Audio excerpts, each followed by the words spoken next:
Hello student, मैं अजय कुमार शर्मा आपके अपने YouTube channel Ajay maths mania में स्वागत करता हूं। आज हम कक्षा 10 के गणित विषय को पढ़ेंगे। इसमें हम वास्तविक संख्याओं को पढ़ेंगे जो राजीव प्रकाशन का बुक है। तो प्रश्नावली 1.1 के सवालों को सॉल्व किया जाएगा। इसमें पहला सवाल आपको दिया हुआ है, निम्नलिखित संख्याओं को अभाज्य गुणनखंड के गुणनफल के रूप में व्यक्त कीजिए। ये आपको संख्या दी हुई है, इसको हमको क्या करना है, अभाज्य गुणनखंड के रूप में हमको व्यक्त करना है। तो पहले जान लीजिए कि अभाज्य गुणनखंड क्या होता है। जब हम किसी संख्या को उसके अभाज्य संख्याओं के रूप में तोड़ देते हैं तो अभाज्य गुणनखंड कहलाता है। अभाज्य संख्याएं जैसे मान लीजिए कि अभाज्य सबसे छोटी अभाज्य संख्या 2, 3, इसके बाद 5, 7, इसके बाद 11, 13, 17, 19। इसी तरह से अगर हम उसको इस रूप में तोड़ दें तो ये अभाज्य गुणनखंड कहलाएगा। अभाज्य संख्याएं क्या होती है, ऐसी संख्याएं जिनके सिर्फ दो फैक्टर होते हैं। एक होता है और वो दूसरी वो संख्या होती है जिसका हम फैक्टर बनाते हैं, यानी दो फैक्टर हों, दो से अधिक फैक्टर न बने, ऐसी संख्या अभाज्य संख्या कहलाती है। तो वही कह रहा है कि इन संख्याओं को आपको क्या करना है, वैसी संख्याओं में तोड़ के बनाना है। तो चलिए इसको तोड़ के बनाते हैं। इसमें पहले सवाल को हम सॉल्व करते हैं। ये पहला वाला 140 दिया हुआ, 140 दिया हुआ, इसका हमको अभाज्य गुणनखंड निकालना है। तो अभाज्य गुणनखंड निकालने के लिए आप क्या कीजिए, इस वाले मेथड का यूज कर लीजिए। अभाज्य गुणनखंड वाले आसान रहेगा। सबसे छोटी अभाज्य संख्या 2 है, 2 से काटिए, देखिए कितनी बार में कट रहा है। तो ये 70 बार में कटेगा, फिर 70 2 से कटेगा 35 बार में। क्या है कि अभाज्य संख्याओं से कटने के लिए रूल्स ऑफ डिविजिबिलिटी का यूज किया जाता है। तो रूल्स ऑफ डिविजिबिलिटी अगर आपको याद है तो आपको आसानी से पता चल जाएगा कि यह संख्या कौन सी संख्या से विभाजित होने वाली है। तो इसीलिए हम पहले 2 से किए हैं, फिर 70 है, 2 से कटेगा, फिर 35 बार में कटेगा। अब 35 2 से नहीं कटेगा तो अगली अभाज्य संख्या 3 है, 3 से काटते हैं। तो 3 जो है 35 को नहीं काट सकता है।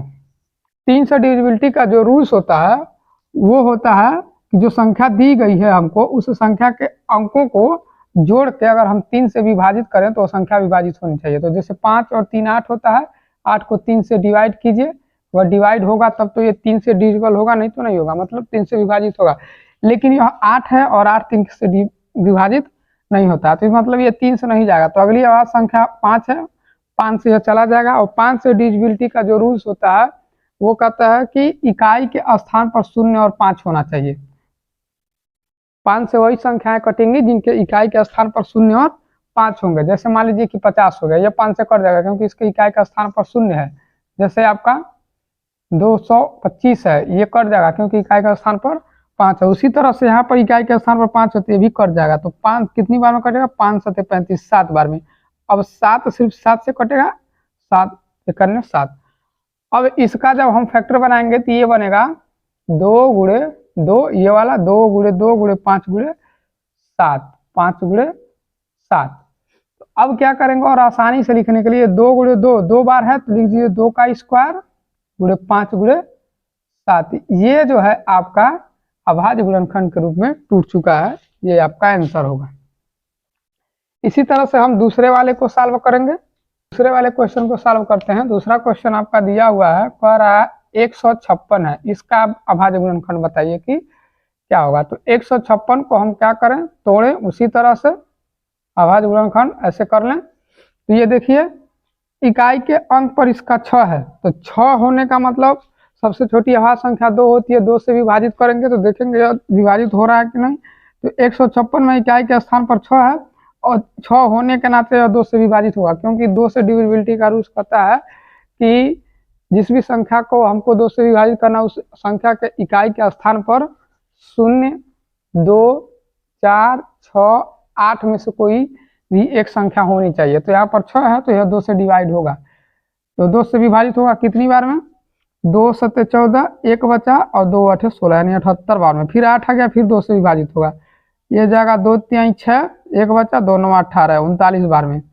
अब 39 जो है फिर 3 से डिवाइड होगा, क्योंकि वही सम ऑफ डिजिट, मतलब इन अंकों को जोड़ने के बाद 3 से डिवाइड होना चाहिए। तो 9 3 12, 12 3 से डिवाइड होता है, विभाजित होता है। तो ये हो जाएगा आपका 13, 13 बार में हो जाएगा, 13 3 39। अब 13 सिर्फ 13 से डिवाइड होगा, 13 सिर्फ 13 से विभाजित होगा एक बार में। तो 156 का जो अभाज्य गुणनखंड हमको मिला, वो मिला है आपका 2 गुणे 2 गुणे 3 गुणे 13, 2 गुणे 2 गुणे 3 गुणे 13 के रूप में मिला हुआ है। अब इसको व्यवस्थित कर लीजिए, 2 बार है तो 2 का स्क्वायर लिख लीजिए, गुणे 3 गुणे 13 लिख लीजिए। ये आपका इसका आंसर होगा। चलिए इसके बाद से तीसरे वाले को सॉल्व करते हैं।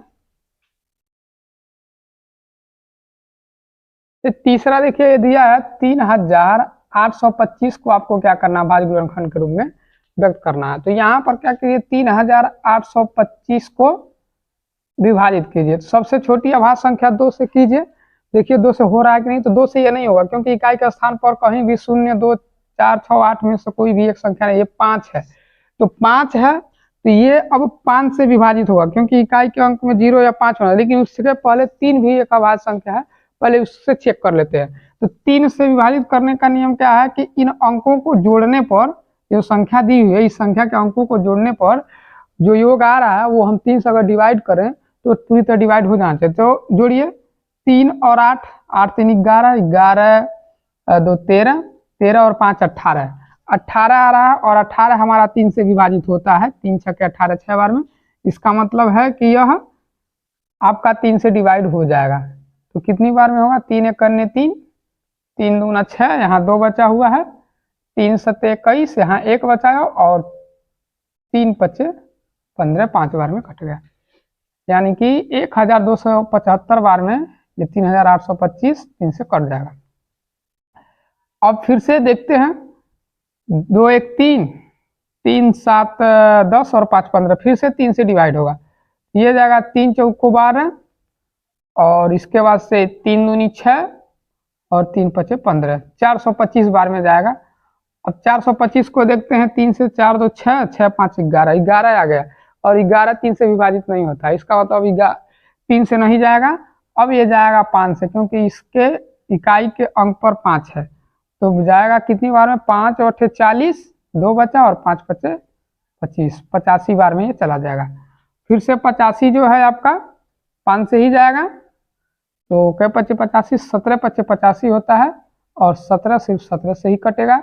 तो इसका जो आपको अभाज्य गुणनखंड मिला है वो मिला है 3 गुणे 3 गुणे 5 गुणे 5 गुणे 17। और व्यवस्थित ढंग से इसको लिखेंगे तो हो जाएगा 3 का स्क्वायर, क्योंकि 3 3 2 बार है तो 3 का स्क्वायर, गुणे 5 5 2 बार है तो 5 का स्क्वायर हो जाएगा, और गुणे 17। तो ये आपका आंसर बनेगा अभाज्य गुणनखंड के रूप में। चौथे क्वेश्चन को सॉल्व किया जाए। चौथा आपको दिया है 5005, ये 4 वाला दिया हुआ है 5005। इसका हम पहले अभाज्य गुणनखंड निकाल लेते हैं। 5005 का अभाज्य गुणनखंड निकालिएगा, ये 5 और 5 10, ये किसी संख्या से नहीं कटेगा, सिर्फ 5 से ही कटेगा। तो 5 से काटिए, 5 करने 5 0 0, 5 करने 5, यानी 1001 आ गया। अगली अभाज्य संख्या इसके बाद से 5 से तो ये कटेगा नहीं। अब अगली अभाज्य संख्या 7 है, 7 से देखते हैं ये कट रहा है कि नहीं।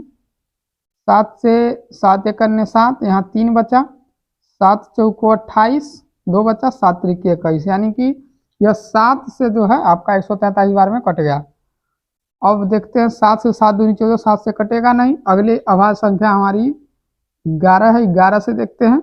11 करने 11, यहाँ बचा 3, और 11 3 33, यानी 13 बार में 11 से कटेगा, और 13 जो है 13 से कटेगा। तो 5005 पहले 5 से कटा, फिर 7 से कटा, फिर 11 से, फिर 13 से। तो इसका जो अभाज्य गुणनखंड आपको मिला 5 गुणे 7 गुणे 11 गुणे 13। किसी भी संख्या को 2 बार नहीं लिखा गया, मतलब पुनरावृत्ति नहीं हुई है, तो यही आपका जो होगा ये अभाज्य गुणनखंड आंसर होगा। इसके बाद इस चौथे वाले को लगाते हैं। इस छठवें वाले को सॉल्व करते हैं। तो पहले इसका अभाज्य गुणनखंड निकालते हैं। 74 29 काटते हैं इसको। सबसे छोटी अभाज्य संख्या 2 से काटेंगे तो 2 से नहीं कटेगा क्योंकि 9 है। 3 से देख रहे हैं, 7 4 11 2 13 और 9 22, ये भी 3 से भी नहीं कटेगा। 5 से देखते हैं, 5 से यहाँ पर 0 या 5 होना चाहिए, वो भी नहीं है। फिर 7 से, 7 एक करने 7 7 6 42 और 9, 7 से भी नहीं कट रहा है। 11 से देख लें, 11 6 66 8, ये 11 से भी नहीं कट रहा है। अगली अभाज्य संख्या 17, 17 से 17 चौक 68, 68 है 6 बचा, 17 51, 62 में से 51 जाएगा तो आपका बचेगा 11 और 17 17 19, यानी 17 से ये कट सकता है। चलिए 17 से इसको काटते हैं, देखते हैं। 17 चौक 68 4 बार में गया, यहाँ 6 बचा है क्योंकि 17 चौक 68 68 6 74, 6 बचा और 2 ये 6 2 62 हो गया। 17 51 और 62 में से 51 घटाइएगा तो आपका बचेगा 11 और 11 और ये 9 इसके आगे लगेगा तो 119, 17 7 119, 437 बार में 17 है, 7429 को काट देगा। अब देखते हैं तो ये किससे करता है। अगली अभाज्य संख्या 19 से देखते हैं। 19 से 19 दूनी 38 और 38 5 19 3 57, 23 बार में ये कट जाएगा 19 से, और 23 सिर्फ 23 से ही कटेगा। तो इस तरह से इसका जो अभाज्य गुणनखंड हुआ 17 गुणे 19 गुणे 23 हुआ। तो सारे सवालों को अभाज्य गुणनखंड के रूप में व्यक्त कर दिया जा चुका है। चलिए इसके बाद से अगले क्वेश्चन को देखते हैं। अगला क्वेश्चन है आपका क्वेश्चन नंबर 2, कह रहा पूर्णांकों के निम्नलिखित युग्मों के एचसीएफ और एलसीएम ज्ञात कीजिए तथा इसकी जांच कीजिए कि दो संख्याओं का गुणनफल बराबर एचसीएफ गुणे एलसीएम है। तो आपको पहले सबसे पहले तो इसका एचसीएफ और एलसीएम बताना है।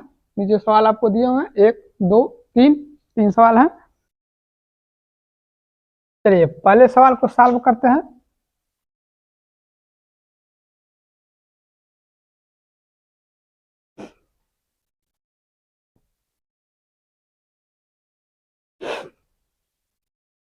इसका और इसका हमको पहले एचसीएफ बताना है। तो एचसीएफ बताने के लिए क्या करेंगे, सबसे पहले 26 और 91 का हम अभाज्य गुणनखंड निकालेंगे। तो पहले 26 का अभाज्य गुणनखंड निकाल लिया जाए।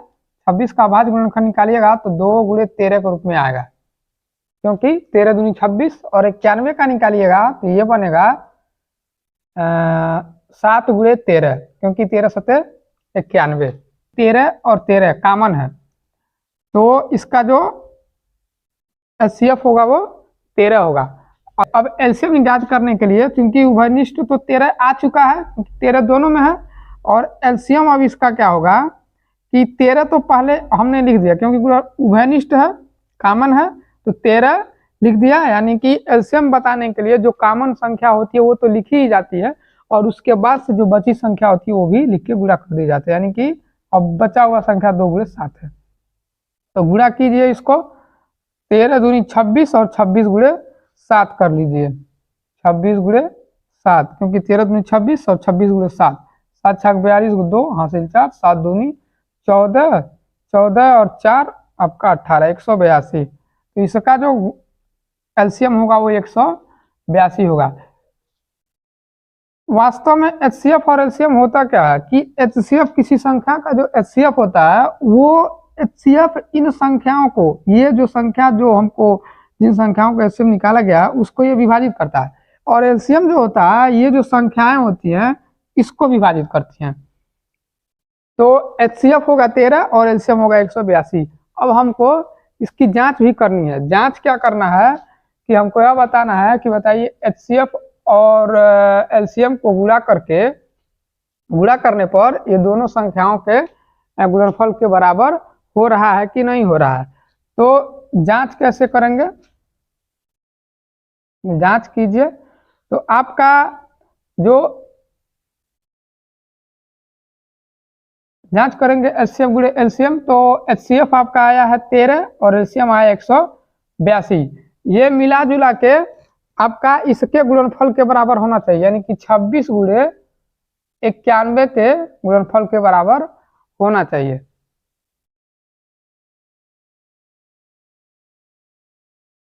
तो गुणा कीजिए, 182 में 13 का गुणा किया जाए, 182 में से 13 का गुणा किया जाए, 3 दूनी 6 और 3 बटे 24 को 4 2, 3 एक 3 और 2 5। 182 का 3 में पहले गुणा किएगा 546 और 182 एक 182 आपका आ जाएगा। ये हो गया 6 4 2 6 8 5 13 1 1 2 2366। इसको गुणा करने पर 2366 आ रहा है। अब देख रहे हैं इन दोनों को गुणा करने पर क्या हो रहा है। 26 और 91 का गुणा कीजिए, 26 गुणे 91, 26 एक 26 और 9 का 6 में गुणा कीजिए, 9 6 54 को 4 हासिल 5 और 9 दूनी 18 5 23, 6 4 2 6 3 और 2 2366 इधर भी आ गया। तो दोनों तरफ आपका बराबर आ गया। इसका मतलब हम कह सकते हैं कि HCF और LCM जो है वो बराबर है इसके दी हुई संख्याओं के गुणनफल के। दोनों तरफ बराबर है तो हम कह सकते हैं कि जो HCF और LCM का गुणनफल है वो दी गई संख्याओं के गुणनफल के बराबर है। चलिए इसके बाद से इस दूसरे वाले क्वेश्चन को सॉल्व करते हैं। चलिए दूसरा क्वेश्चन आपका कह रहा है, ये दूसरा क्वेश्चन का सॉल्यूशन हम करेंगे। दूसरे का कह रहा है 510 और 92 है, तो 510 का आप गुणनखंड कर लीजिए और 92 का अभाज्य गुणनखंड कर लीजिए। तो 510 का कीजिएगा इधर। चलिए सबसे पहले 510 का हम अभाज्य गुणनखंड निकालते हैं। तो ये 2 से कटेगा, 2 दूनी 4, 1 बचा, 2 पच्चे 10, फिर 1 बचा, 2 पच्चे 10। अब देखते हैं किससे कटता है। 5 5 10 2 12, ये 3 से कट जाएगा क्योंकि अंकों का योग 3 से कट रहा है। तो 3 बटे 24, 1 बचा, 3 पच्चे 15, 85 बार में कट गया ये। और 85 किससे कटेगा, 8 5 13 5 से, 17 पच्चे 85 और फिर 17 से एक बार में। तो 510 का जो अभाज्य गुणनखंड हमको निकल कर आया 2 गुणे 3 गुणे 5 गुणे 17 आ गया है। अब 92 का करें, इसी तरह 92 का भी कर लिया जाए। तो 92 का कीजिएगा, 2 से कटेगा, तो 46 दूनी 92 होता है, फिर 2 से 23 दूनी 46। अब 23 नहीं कटेगा, 23 सिर्फ 23 से कटेगा। तो ये हो जाएगा आपका 2 गुणे 23। इसको और समायोजित कीजिएगा तो ये हो जाएगा 2 का स्क्वायर गुणे 23। तो अब HCF लिखने के लिए देखिए क्या किया जाएगा, जो कॉमन होगा वही लिखा जाएगा। तो इसमें कॉमन देखिए क्या है, 2 इसमें भी है और 2 इसमें भी है, तो 2 कॉमन आ गया। अब देखते हैं इसमें 3 है तो इसमें कहीं 3 नहीं है, इसमें 5 है तो इसमें कहीं 5 नहीं है, 17 तो 17 में कहीं नहीं है, 23 है 23 कहीं नहीं। इसका जो HCF होगा 2 होगा। LCM इसका क्या होगा, LCM इसका 2 तो पहले कॉमन है, 2 लिख लिया जाए। अब जो बची संख्या है उसको भी लिखी जाएगी। तो बची संख्या क्या है, 3 5 17 और 2, तो यहाँ पर 2 लिख लिया जाए। फिर आपका ये संख्या 3, फिर 5, फिर 17 और फिर 23, सबको गुणा कर दिया जाए। 2 दूनी 4, 4 3 12, 12 पच्चे 60 और 60 गुणे 17 कीजिएगा, 60 गुणे 17, तो 17 छक्के 102 यानी 1020 हो जाएगा। अब 1020 में आप 23 का गुणा कीजिए, तो ये आपका हो जाएगा 3 शून्य 0, 3 दूनी 6, 3 शून्य 0 और 3 एक 3, 2 शून्य 0, 2 दूनी 4 और 2 शून्य 0, 2 एक 2, 0 6 4 3 2, 23,460। 23,460 जो होगा आपका इसका LCM होगा। तो अब हमको जांच करना है, जांच कैसे कीजिएगा इसका। जांच करने के लिए क्या कीजिए, करा 2 संख्याओं का गुणनफल, तो संख्या 510 गुणे गुणनफल करना है तो गुणे 92 हो जाएगा।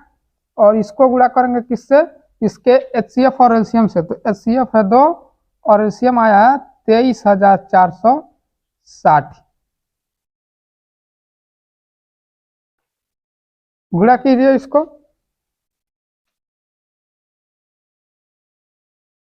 गुणा किया जाए 510 का 92 में गुणा किया जाए, 510 गुणे 92, तो ये हो जाएगा आपका 2 शून्य शून्य, 2 करने 2, 2 पच्चे 10, 1020, 9 शून्य शून्य, 9 करने 9 और 9 पच्चे 45, 0 2 9 5 1 6 4, 46,920। इसका गुणनफल आ रहा 46,920 और इसका दुगुना कर देना, 23,460 का दुगुना कीजिएगा तो क्या हो जाएगा, 2 शून्य शून्य, 2 छक्के 12, 4 दूनी 8, एक हाथ से बचा था 9 और 3 दूनी 6 और 2 दूनी 4, 46,920 इधर भी आ गया, 46,920 आपका इधर भी आ गया। तो आपने इसकी जांच भी कर ली, आपने पाया LHS बराबर आ गया है RHS के, इसलिए ये सही है। आपने सत्यता की जांच भी कर ली और इसका HCF और LCM भी निकाल लिया। चलिए इसके बाद से इस तीसरे वाले को सॉल्व करते हैं। दिया हुआ है, कह रहा है 336 है, तीसरे का सॉल्यूशन हम करेंगे यहाँ पर। तीसरा है 336 और आपका 54 है। इसका आपको क्या करना है, पहले HCF निकालना है, फिर LCM निकालना है और दोनों को गुणनफल निकाल के, यानी दोनों का गुणनफल निकाल के आपको क्या करना है, सत्यापित करना है। तो पहले HCF निकालिए, तो 336 का और 54 का अलग अलग फैक्टराइजेशन कर लीजिए, मतलब गुणनफल निकालिए, अभाज्य गुणनफल। 336 का निकालिएगा तो 336 को इस तरह से कर लीजिए, ये 2 से कट जाएगा, 2 करने 2, 2 छक्के 12 और 2 अठे 16, 168 बार में कटेगा, फिर 2 से काटिए, 2 अठे 16 और 2 चौको 8, 84 बार में, फिर 2 से काटिए, ये आपका कटेगा 2 चौको 8, 2 दूनी 4, 42 बार में, और 2 से कटेगा 21 बार में, 21 दूनी 42, फिर 3 से कटेगा, 3 से 21, फिर 7 से कटेगा 1 बार में। तो ये आपका आ गया 2 गुणे 2 गुणे 2 गुणे 2, 4 बार, 1 2 3 4 बार, और इसके बाद 3 गुणे 7। 336 का फैक्टराइजेशन हो चुका है। अब 54 का करना है, तो 54 का यहाँ से कर लीजिए, 2 से काटिए तो 27 दूनी 54 होता, फिर 2 से नहीं कटेगा, 3 से काटिए, 3 9 27, फिर 3 से काटिए, 3 3 9, फिर 3 से काटिए, 3 1 3, तो 2 3 6 3 18 3 54। इसका जो आपको गुणनफल मिला है 2 गुणे 3 गुणे 3 गुणे 3 के रूप में मिला है। तो आप इसको व्यवस्थित करके ऐसे भी लिख सकते हैं, जैसे पहले से हम लोग लिखते चले आए हैं,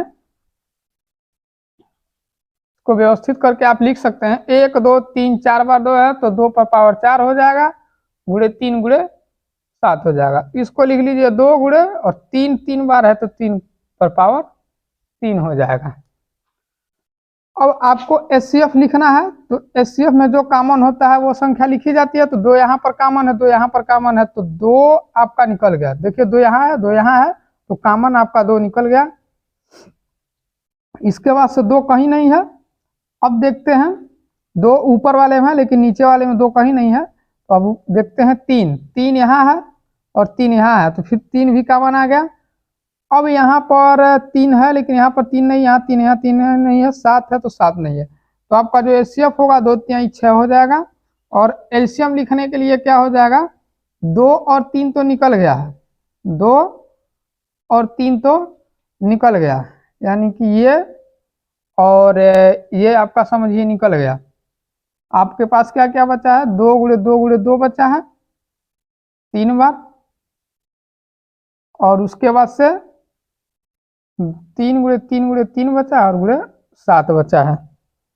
तो इसको गुणा कर लीजिए, 2 3 6, 6 दूनी 12, 12 दूनी 24, 24 दूनी 48 और 48 तिहाई, 3 8 24 को 4 2, 3 चौको 12, 2 14, 144 हो गया।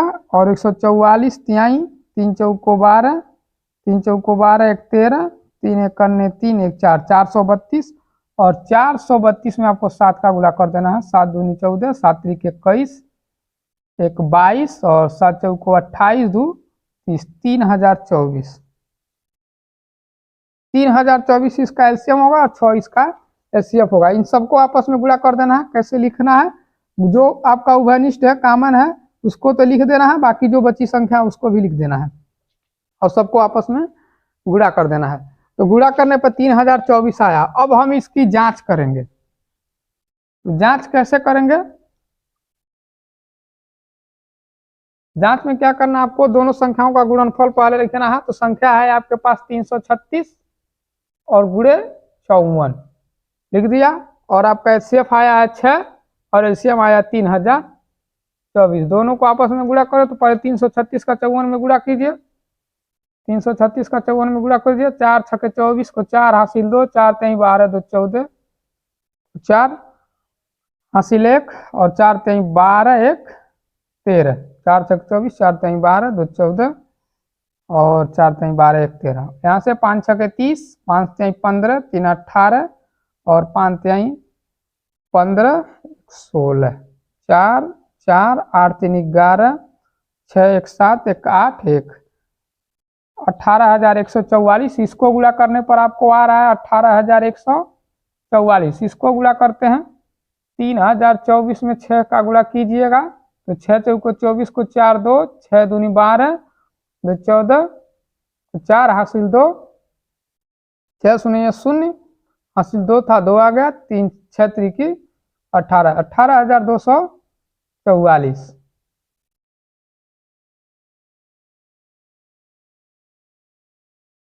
6 चौको 24, 6 दूनी 12 2 14, 6 शून्य 0। यहाँ हासिल आपका 1 बचा था और 6 त्रिक 18, ये हो गया 18,144। इधर भी आ गया, दोनों तरफ आपका 18,144 आ गया। तो यानी कि LHS बराबर हो गया RHS के। आपने इसको प्रूव भी कर दिया, सत्यता की जांच भी कर ली कि जो हमको संख्या दी हुई थी उन दोनों संख्याओं का गुणनफल जो है उन संख्याओं के एचसीएफ और एलसीएम के गुणनफल के बराबर है। तो उम्मीद है कि आपको ये सारे सवाल समझ में आए होंगे। इसके बाद से अगले यानी कि क्वेश्चन नंबर 3 से हम अगले सेशन में इसको सॉल्व करेंगे। तब के लिए जय हिंद।